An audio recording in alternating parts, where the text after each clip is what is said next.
Une femme sur 3 est victime de violences au cours de sa vie. Dans la grande majorité des cas, les agresseurs sont des hommes.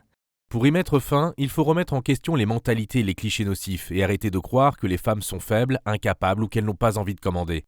Ou que les hommes sont naturellement doués, dominants ou agressifs. Les choses ne changeront pas si les garçons et les hommes ne font rien pour ça. Voici ce que vous pouvez faire. Vous êtes avec des copains et l'un d'entre eux raconte une blague sexiste. Vous savez que ce n'est pas bien. Il pourrait être en train de se moquer de votre compagne ou de votre sœur. Intervenez, parce que la violence physique commence souvent par des mots et parce qu'il n'y a aucune excuse. N'ayez pas la moindre tolérance pour le sexisme, pas une seconde. Trouvez vos alliés. Les recherches montrent que lorsque les hommes parlent et se parlent de respect et d'égalité, les mentalités changent. Les comportements peuvent changer, mais les représentations réductrices des femmes ont la vie dure.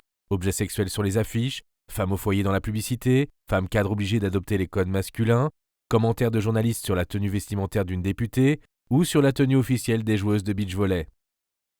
Il faut remettre en question les vieux clichés et les discours sexistes dans la société et dans les médias. Il faut aussi s'interroger sur la représentation des femmes dans le cyberespace. Les clichés sévissent là aussi. Il faut montrer aux enfants que le sexisme et la violence sur Internet peuvent avoir des conséquences graves dans la vraie vie. Les études montrent qu'il y a un lien étroit entre le fait de voir la violence sexiste diffusée sur le net et la banalisation de cette violence. D'autres idées reçues, les garçons sont violents, c'est normal, les hommes ne montrent pas leurs sentiments.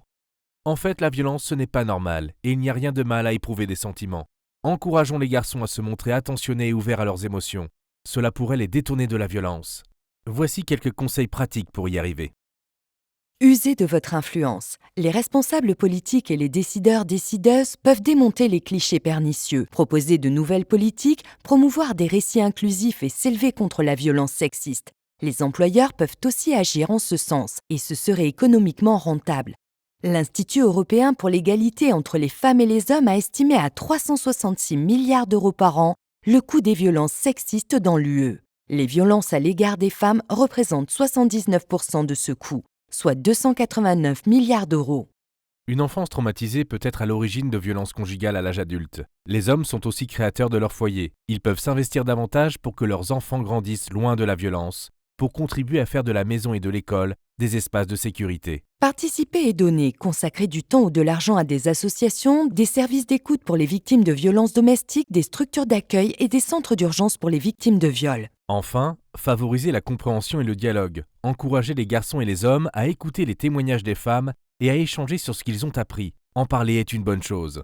Aider les garçons et les hommes à identifier leurs propres préjugés de genre, à définir le rôle qu'ils veulent jouer, loin des clichés et à prendre soin d'eux-mêmes. Parce que c'est là que commence le fait de respecter les autres. Les législatrices et législateurs internationaux s'efforcent d'encourager les bonnes pratiques pour mettre fin aux violences sexistes.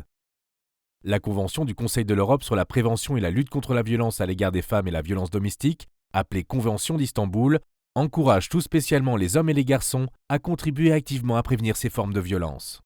Le réseau pour le droit des femmes de vivre sans violence réunit des membres de l'Assemblée parlementaire du Conseil de l'Europe. Cette plateforme de dimension européenne permet le partage d'expériences et l'identification de bonnes pratiques dans le but d'en finir avec la violence à l'égard des femmes.